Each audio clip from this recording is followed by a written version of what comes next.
নমস্কার বন্ধুরা, কেমন আছেন সবাই? আশা করি সবাই খুব ভালো আছেন, সুস্থ আছেন, আনন্দে আছেন। আপনাদের সবাইকে আমার চ্যানেলে স্বাগত জানাই। আজ আমি আপনাদের পড়ে শোনাব তারাপদ রায়ের লেখা গল্প ৩৫ বছর।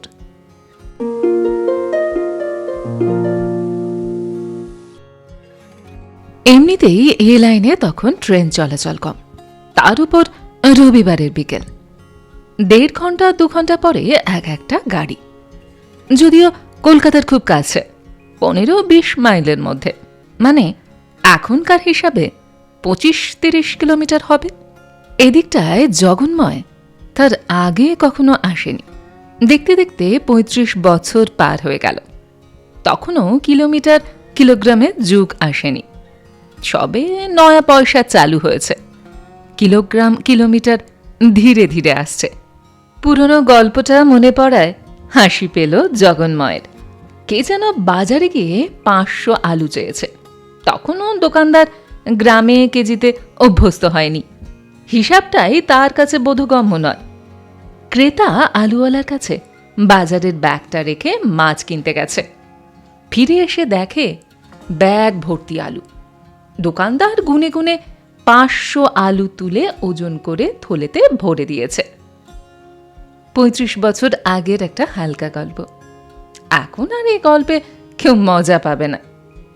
স্টেশনের প্ল্যাটফর্মে দাঁড়িয়ে জগন্ময় পেছনের দিকে তাকালো। শুধু একটা হাসির গল্প, আর কিছু নয়, কিছুই নয়। এই ৩৫ বছরে কত কি ঘটে গেল, কত উত্থান পতন, জয় পরাজয়, পাওয়া না পাওয়া, কত বৃষ্টি হয়ে গেছে, কত ঝড় অন্ধকার মেঘ। ঘরোয়া হিসাবে ধরা হয় ১২ বছরে একটা যুগ। সেই হিসাবে ৩টে যুগ কেটে গেছে।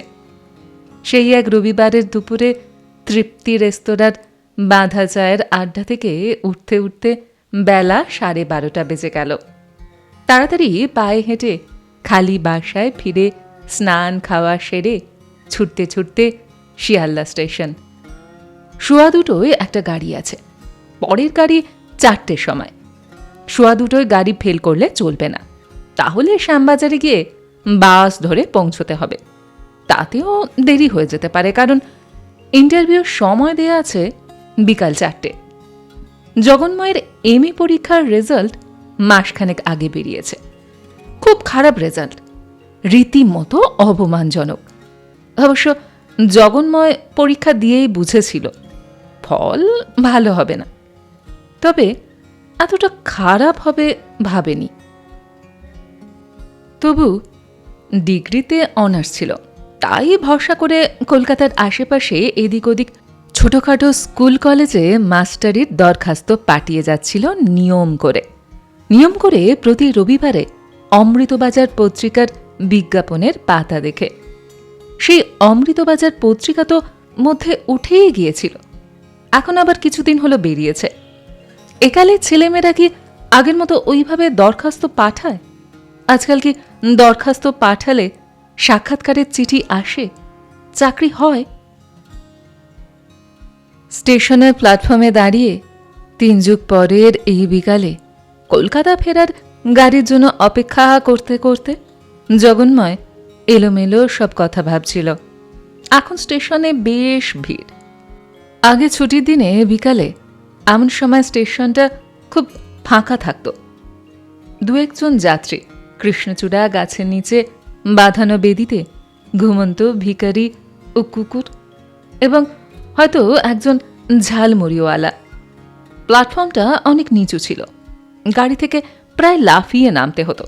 ২৪-২৫ বছর বয়সে সেটা বিশেষ কোনো অসুবিধার নয়।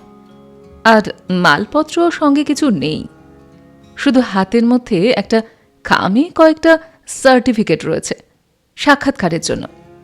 পুরো ট্রেনটা থেকে মাত্র ১০-১৫ জন লোক নামল।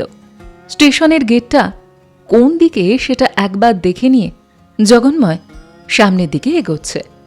এমন সময় পাশের কামরার দরজা থেকে মেয়েলি কণ্ঠে জগন্ময়ের নাম ধরে কে যেন ডাকল। জগন্ময়, এই যে আমি এখানে, আমার হাতটা একটু ধরো না। জগন্ময় মাথা ঘুরিয়ে দেখে, আমি এখানে, মানে মৃত্তিকা, রোল নাম্বার 19। কাঁধে একটা খদ্দেরের ঝোলা ব্যাগ। কামরার দরজার হ্যান্ডেল ধরে হু হু করে বয়ে যা উত্তরে বাতাসে আলোয়ান আর শাড়ি সামলিয়ে এতটা নামতে একটু অসুবিধা হচ্ছে। জগন্ময়ের মনে পড়ল সেদিন খুব বাতাস ছিল, উত্তর দিক থেকে বয়ে আসা শীতের বাতাস। কাঁকর বিছানো প্ল্যাটফর্মের এদিক ওদিকে কৃষ্ণচূড়া আর মেহগিনি পাতার মধ্যে শোঁ শোঁ করে শব্দ হচ্ছিল। স্টেশনের পাশে একটা মজে যাওয়া ডোবা ছেয়ে আছে মিহি নীল কচুরিপানার ফুলের আভায়। স্টেশন মাস্টারের ঘরের সামনে এক ঝাঁক ভাট শালিক নিজেদের মধ্যে হুটুপুটি করে ঝগড়া করছে। হাত বাড়িয়ে রেলগাড়ির দরজা থেকে নামাতে হলো মৃত্তিকাকে। সহপাঠিনী, 2 বছর একসঙ্গে পড়েছে। ক্লাসে বসে একেজির একঘেয়েমি ভরা পড়ানো শুনতে শুনতে একসঙ্গে ঘুমিয়ে পড়েছে। প্রফেসর তলাপাত্রের রসিকতা শুনে হো হো করে হেসেছে। বৃষ্টির দিনে ক্লাস ছুটির পরে কলেজ স্ট্রিটের রাস্তায় ট্রাম না থাকায় দল বেঁধে ধর্মতলা অবধি হেঁটে গিয়েছে। মৃত্তিকা দেখতে তেমন নয়, শ্যামলা দোহারা, সাধারণ চেহারা, তবে সপ্রতিভ, ন্যাকা নয়। ছিমছাম সাজগোজ করে, চোখে সুরমা টানে, কপালে তারা মার্কাটি। MA ক্লাসের মেয়ে, অনেকদিন ডবল বিনুনি বেঁধে ইউনিভার্সিটিতে এসেছে। মৃত্তিকার একটা আকর্ষণ ছিল, টান ছিল। কখনো কখনো জগন্ময় যে তার প্রতি দুর্বলতা অনুভব করেনি তা নয়, বরং সেটাই স্বাভাবিক। অন্তত এতদিন পরেই মনে হয় সেটাই সঠিক ছিল। সেদিন কিন্তু মৃত্তিকার সঙ্গে রেল স্টেশনে দেখা হয়ে যাওয়ায় বিশেষ খুশি হয়নি জগন্ময়। তার একটা কারণ, মৃত্তিকা মেয়েটা ফাজিল। জগন্ময় স্বভাবত একটু গম্ভীর চরিত্রের লোক। জগন্ময় জানে, 2 একবার পেছন থেকে নিজেই শুনেছে মৃত্তিকা তাকে জগা বলে, যদিও এখন সামনাসামনি জগন্ময় বলছে। কিন্তু এটা খুব বড় কথা নয়। আজ মৃত্তিকাকে দেখে খুশি না হওয়ার দ্বিতীয় কারণটি খুব জটিল। একটা স্কুলে তো আর 2 জন মাস্টার নেবে না একই বিষয়ে। নতুন হায়ার সেকেন্ডারি চালু হয়েছে, বিষয় অনুযায়ী শিক্ষক নিয়োগ হচ্ছে। ব্যয় সংকুলন করতে গিয়ে মফস্বল উচ্চ মাধ্যমিক বিদ্যালয়গুলো সহশিক্ষামূলক হয়ে গেছে। রাতারাতি এই বৈপ্লবিক পরিবর্তন জনসাধারণ মেনে নিয়েছে। নিশ্চয়ই মৃত্তিকাও এক স্কুলে ইন্টারভিউ দিতে এসেছে। তাছাড়া এই অবেলায় এরকম একটা স্টেশনে কি করতে আসবে? মৃত্তিকার রেজাল্ট জগন্ময়ের চেয়ে অনেক ভালো। জগন্ময়ের গম্ভীর চিন্তান্বিত মুখ দেখে মৃত্তিকা বোধহয় তার মনের কথা ধরতে পেরেছিল। স্টেশনের গেট দিয়ে বেরোতে বেরোতে জগন্ময়কে মৃত্তিকা বলল, মানদায়িনী কৃষ্ণ ভবানী, তাই তো? মৃত্তিকার কথায় জগন্ময়ের খেয়াল হলো যে স্কুলটায় ইন্টারভিউ দিতে যাচ্ছে সেটার ওই রকম একটা যাচ্ছে তাই নাম, মানদায়িনী কৃষ্ণভামিনী উচ্চতর মাধ্যমিক বিদ্যালয়। স্টেশনের বাইরে পানের দোকানে এসে জিজ্ঞাসা করতে দোকানদার বলে দিল, এখান থেকে পশ্চিমে মাইল 1.5 রাস্তা, রিক্সা ভাড়া নেবে 8 আনা।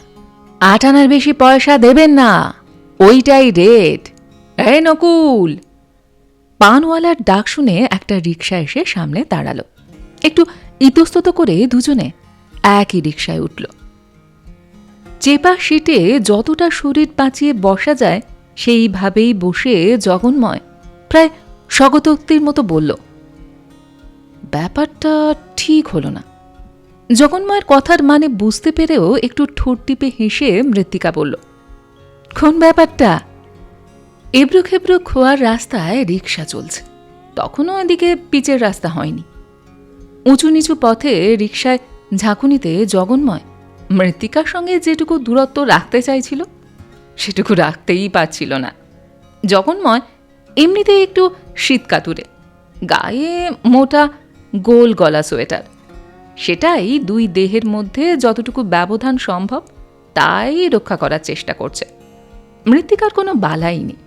সে ভালো করে আলোয়ানটা গায়ে জড়িয়ে নিয়েছে।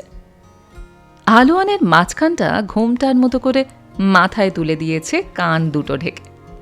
4টে ইন্টারভিউ, এখন 3:30 বাজে। ঠিক সময়ে পৌঁছানো যাবে। এরকম রাস্তায় যত জোরে চালানো সম্ভব ততটাই জোরে রিকশাওয়ালা চালাচ্ছে। শীতের বিকেলে জমজমাট হাওয়ায় তার মুখে হিন্দি গানের কলি, জিয়া বেকরার হ্যায়। নীল নকশাকাটা লাল পশমের আলোয়ানের ঘোমটার নিচে মৃত্তিকাকে কেমন নতুন বইয়ের মতো দেখাচ্ছে। একটু মাথা খুঁড়িয়ে চুরি করে দেখতে গিয়ে মৃত্তিকার কাছে ধরা পড়ে গেল জগন্ময়। মৃত্তিকা চোখ পাকিয়ে তাকালো। দোকানপাট, বাজারহাট, বাড়িঘর তখনও এদিকে ভালো করে গড়ে ওঠেনি। চারিদিকে খোলা মাঠ, শীতের ফসল কাটা হয়ে গেছে। মধ্যে মধ্যে 2-1টা মাঠ শস্যের ফুলে হলুদ হয়ে আছে। সর্ষে তোলার সময় তখনও হয়নি। সর্ষে ফুলের গাঢ় গন্ধে থমথম করছে বাতাস। সামনের দিকে অবেলার সূর্য এরই মধ্যে ঘোলাটে হয়ে এসেছে। কয়েকটা খয়েরি রঙের ভিনদেশি বক মাঠের ওপর দিয়ে উড়ে যাচ্ছে। মাঝে মধ্যে 2-4টে বাড়িঘর, টিনের চালা। একটা প্রচণ্ড ঝাঁকির মুখে দুহাত দিয়ে জগন্ময়কে জড়িয়ে ধরে নকুলকে একটা ধমক দিল মৃত্তিকা। এই আস্তে, পড়ে যাব নাকি? রিকশাওয়ালাটা একটু থিতু হতে জগন্ময় আবার অনুযোগ করল, ব্যাপারটা ঠিক হচ্ছে না। এবার মৃত্তিকা আর কথা ঘোরালো না। মুখ ঘুরিয়ে সরাসরি জগন্ময়ের চোখে চোখ রেখে জিজ্ঞাসা করল, কোন ব্যাপারটা? এই রিকশায় পাশাপাশি করে জড়াজড়ি করে যাওয়া? আমরা কি শখ করে যাচ্ছি? জগন্ময় চুপ করে রইল, কিন্তু মৃত্তিকা ছেড়ে দেওয়ার মেয়ে নয়। বাঁকা হেসে প্রশ্ন করল, তোমার কি মনে হচ্ছে তোমার পাশে গায়ে গা লাগিয়ে রিকশায় যেতে আমার খুব আহ্লাদ হচ্ছে? একটু থতমত খেয়ে জগন্ময় বলল, সেসব কিছু বলছি না, মফস্বল এলাকা তো, কি কি ভাববে? স্কুল কমিটির লোকেরা দেখে ফেললে কেলেঙ্কারি হবে। দুজনার কাউকেই কাজ দেবে না। মৃত্তিকা পাল্টা প্রশ্ন করল, স্কুল কমিটির লোকেরা আমাদের কি আগে দেখেছে? রিকশায় দেখে চিনবে কি করে? জগন্ময় মাথা ঘোরালো, কিন্তু স্কুলের সামনে যখন রিকশা থেকে নামব? মৃত্তিকা বলল, আমরা স্কুলের সামনে নামব কে বলল? অনেক আগেই নেমে পড়ব। কিন্তু ততক্ষণে দেরি হয়ে গেছে। কথায় কথায় দুজনের কেউই খেয়াল করেনি একটা ছোট মতো বাজার পেরিয়ে রিকশাটা সরাসরি স্কুল কম্পাউন্ডের মধ্যে ঢুকে গেছে। অতঃপর যা হওয়া সম্ভব, জগন্ময় মনে মনে যা আশঙ্কা করেছিল তাই হলো। মানদায়িনী কৃষ্ণভামিনী বিদ্যালয়ের দপ্তরি থেকে স্কুল কমিটির মাননীয় সভাপতি পর্যন্ত ধরে নিল এরা স্বামী স্ত্রী, এবং সেই ভেবে দুজনের সাক্ষাৎকার একই সঙ্গে নেওয়া হলো। ইন্টারভিউ নেওয়ার সময় এক ভদ্রলোক, অতুলেন্দ্রবাবু, ইনি স্কুল কমিটির সম্পাদক, এমনিতে নিকটবর্তী মহকুমা আদালতে মোক্তারি করেন। সরাসরি জিজ্ঞাসা করলেন, আপনাদের সন্তানাদি কি? আসলে এদের কৌতূহলের উৎস হল স্বার্থ। নতুন পাশ করা ছেলেমেয়েরা বেশি দিন স্কুলে থাকে না। সরকারি চাকরির পরীক্ষা দিয়ে এদিক ওদিক চলে যায়, কিংবা কলেজে অধ্যাপনা সংগ্রহ করে। এরা পাকা লোক, পাড়াগাঁয়ে স্কুল চালান। অভিজ্ঞতা থেকে এরা জানেন, জোড়ায় ধরতে পারলে সহজে জোট ভাঙে না। একজনা কিংবা অন্যজনা একে অন্যের জন্য আটকিয়ে যায়। দুজনারই কাজ হয়ে গেল। দুজনারই বিষয় ইতিহাস হওয়ায় কোনো অসুবিধা হলো না। কারণ জগন্ময় কিংবা মৃত্তিকা যেটা বুঝতে পারেনি, একই নাম, একই স্কুল কমিটি হলেও আসলে দুটো স্কুল, একটা ফর বয়েজ, অন্যটা ফর গার্লস। আগে শুধু ছেলেদের স্কুল ছিল, কিন্তু গত 10-12 বছরে ফাঁকা মাঠ আর পতিত জমির মধ্যে এই পুরনো গ্রামের চারপাশে অনেক উদ্বাস্তু উপনিবেশ গড়ে উঠেছে। সেখান থেকে ছেঁড়া জামা, ছেঁড়া ফ্রক পরা, খালি পা ছেলেমেয়েরা পড়তে আসছে। জগন্ময় আর মৃত্তিকার চাকরি হয়ে গেল। গার্লস স্কুল তৈরি হচ্ছে, সেখানে তাদের জন্য নতুন কোয়ার্টারও বানানো হবে। ফেরার পথে সেই একই রকম রিক্সা। এবার আর খুব সংকোচ নেই জগন্ময়ের। খুব সহজভাবে মৃত্তিকার শরীরে শরীর লাগিয়ে রিক্সায় এলো স্টেশনে। অবশ্য এ ব্যাপারে স্নায়বিক বা মানসিক কারণ যথেষ্ট নয়। সেদিন ফেরার পথে সন্ধ্যায় হাড় হিম করা ঠান্ডা বাতাস হু হু করে বইছিল। ট্রেনে উঠে ফাঁকা কামরার শেষ প্রান্তে জানলা নামিয়ে কুকড়িয়ে বসে পড়ল জগন্ময়।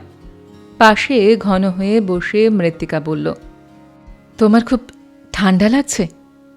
তারপর নিজের গায়ের গরম চাদরটা দিয়ে যৌথভাবে জড়িয়ে নিল জগন্ময় সমেত নিজেকে। এরপরে আর একবার মাত্র দেখা হয়েছিল মৃত্তিকার সঙ্গে জগন্ময়। মৃত্তিকা মানদায়িনী কৃষ্ণভামিনী বালিকা বিদ্যালয়ের চাকরিতে এসে 1 সপ্তাহ পড়ানোর পর চলে যায়। আর আসেনি, কোনো খবরও দেয়নি। জগন্ময় এসেছিল, শুধু আসেনি, গত 36 বছর ধরে কাজ করে গেল। তবে সে এখানে থাকেনি, কলকাতার ভাঙা বাড়ি থেকে ডেইলি প্যাসেঞ্জারি করছে। স্কুল কর্তৃপক্ষ প্রথমে একটু আপত্তি করেছিল, পরে মেনে নেন। জগন্ময়ের পক্ষে মৃত্তিকার খোঁজ নেওয়া সম্ভব হয়নি। মৃত্তিকার ঠিকানা সে জানত না, তবে ইচ্ছে করলে খোঁজখবর নিয়ে বার করতে পারত। তা করেনি। পুরনো বন্ধুবান্ধবদের কাছে কথায় কথায় জগন্ময় জেনেছিল কি একটা সরকারি পরীক্ষা দিয়ে মৃত্তিকা ডেপুটি ম্যাজিস্ট্রেট হয়েছে। মৃত্তিকার সঙ্গে শেষ দেখা হয়েছিল পরের সালে। 3 দিন পরে 25শে বৈশাখ, তারপরে 5 সপ্তাহ গরমের ছুটি। জগন্ময় 11 ক্লাসে ভারত ইতিহাসে মৌর্য যুগ পড়াচ্ছিল। এমন সময় ক্লাসে ঢুকে পুরনো দপ্তরি রামকানাই এসে জানান দিল, বৌদি এসেছেন। বৌদি? শুধু রামকানাই কেন, এই স্কুলের মাস্টারমশাইরা, পরিচালকেরা সবাই এখনও জানেন মৃত্তিকা তার স্ত্রী। কোন একটা অসুবিধার জন্য সে এখানে কাজে আসতে পারছে না। তাড়াতাড়ি ক্লাস সেরে টিচার্স রুমে গিয়ে জগন্ময় দেখে টিচার্স রুমের একপাশে একটা চেয়ারে মৃত্তিকা বসে, এই গরমে দরদর করে ঘামছে। তার হাতে একতারা শুভ বিবাহ লেখা, সিঁদুর হলুদের ফোঁটা দেওয়া নিমন্ত্রণ চিঠি। ক্লাসের সময় 2-1 অফ পিরিয়ডের মাস্টারমশাই ছাড়া এ ঘর ফাঁকাই থাকে। এখন বুনো হেডপণ্ডিত মহাশয়ের মধ্যে একটা চেয়ারে বসে ঝিমোচ্ছিলেন। তিনি মৃত্তিকাকে লক্ষ্যই করেননি, তবে সে এসেছে শুনে কেউ কেউ এসে ঘরের মধ্যে উঁকি দিয়ে দেখে গেল। জগন্ময় এসে মৃত্তিকার পাশের একটা চেয়ারে বসল। হঠাৎ, এখানে কেন? তুমি না বাইরে কোথায় চাকরি করছো? মৃত্তিকা বলল, বর্ধমান। তোমার কলকাতার বাসায় যেতাম, কিন্তু ঠিকানা জানি না, তাই এখানে আসতে হলো। জগন্ময় জিজ্ঞাসা করল, এত জরুরি কিসের? মৃত্তিকা বলল, আমার বিয়ে। কথাটা শুনে জগন্ময় যেন কোথায় একটু লাগল। একটু ম্লান হেসে বলল, কার সঙ্গে?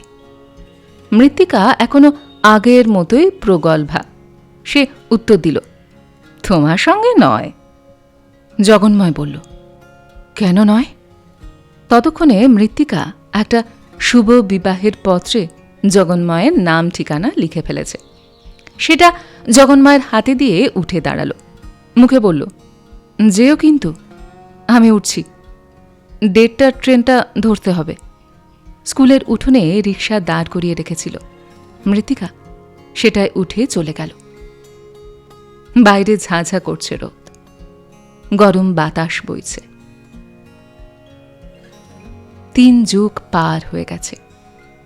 সেদিনের শহরতলির শান্ত নিরিবিলি রেল স্টেশন আর তার চারপাশের জনপদ আজ লোকজনে হাটে বাজারে জমজমাট। 8-10টা স্কুল, একটা কলেজ, গোটা দিনেক সিনেমা হল, আর ভিডিও পার্লারে তো ছড়াছড়ি। জায়গাটার চেহারা সম্পূর্ণ পাল্টিয়ে গেছে।